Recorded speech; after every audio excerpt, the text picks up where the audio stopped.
दरम्यान एकीकडे बिबट्याला पकडण्यात वन विभागाला यश आलंय, मात्र दुसरीकडे पिंपरखेडमध्ये वन विभागाचा गलथानपणा दिसून आलाय। वन विभागाच्या अधिकाऱ्यांनी बिबट्याला पकडण्यासाठी कोंबडी ठेवली होती। शेळी मेंढी ठेवण्याऐवजी प्रत्येक पिंजऱ्यात ब्रॉयलर कोंबड्या दिसून आल्या आणि या सर्वांचा आढावा घेतला आमचे प्रतिनिधी राहुल कुलकर्णी यांनी। नमस्कार, मी राहुल कुलकर्णी। ही खरी बिबट्या येण्याची आयडियल वेळ आहे आणि ह्या ठिकाणी तो येतो आणि ह्या ठिकाणी त्याला पकडण्यासाठीचा पिंजरा लावलेला आहे।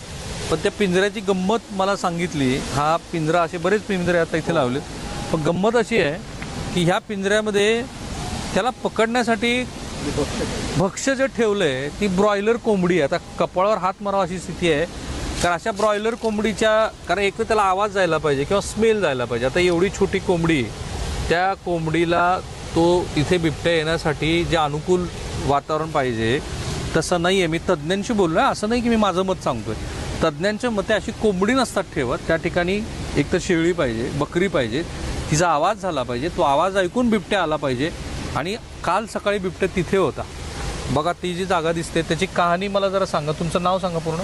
शांताराम रामचंद्र धुळे। शांताराम, त्या ठिकाणी काय झालं होतं? माझ्या शेताचं ऊसतोडणी चालू आहे, परवा दिवशी ऊसतोडणी चालू झाली। काल सकाळी जेव्हा ऊसतोड मजूर आले, टू व्हीलरवर आले पहिल्यांदा, ते आल्यानंतर पहिल्यांदा एक जेंट्स आणि महिला होती पहिल्या टू व्हीलरवर, 3 टू व्हीलर होत्या। ती पहिली टू व्हीलर आल्याबरोबर बिबट्या तिथं लोळत होता त्या घटनास्थळाला, तर त्याने अटॅकच केला डायरेक्ट त्यांच्या टू व्हीलरवर। पण ती मागून 2 टू व्हीलर असल्यामुळे त्यांनी हॉर्न दाबलं, रेस दाबली, त्यामुळे तो थोडा दबकला आणि ह्या मार्गाने असं इकडे गेला। नंतर वन विभागाला कळवल्यानंतर त्यांनी लगेच ताबडतोब पिंजरा लावलाय। आता ते कधी अटकतोय काही सांगता येत नाही आता। आणि एवढं भीतीचं वातावरण, सर मला म्हणाले की आपण सुद्धा लवकर निघालं पाहिजे।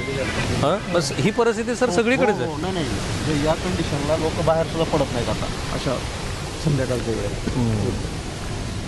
संध्याकाळच्या वेळेला लोकांनी बाहेर पडायचं बंद केलं। अटॅकच दिवसा व्हायला लागले। आता 3 घटना झाल्या, सगळ्या दिवसात झाल्या।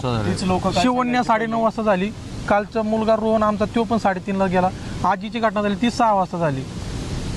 कॅमेरावर निकेतन मानेसह मी राहुल कुलकर्णी, NDTV मराठी, जांबूत तालुका, शिरूर जिल्हा पुणे।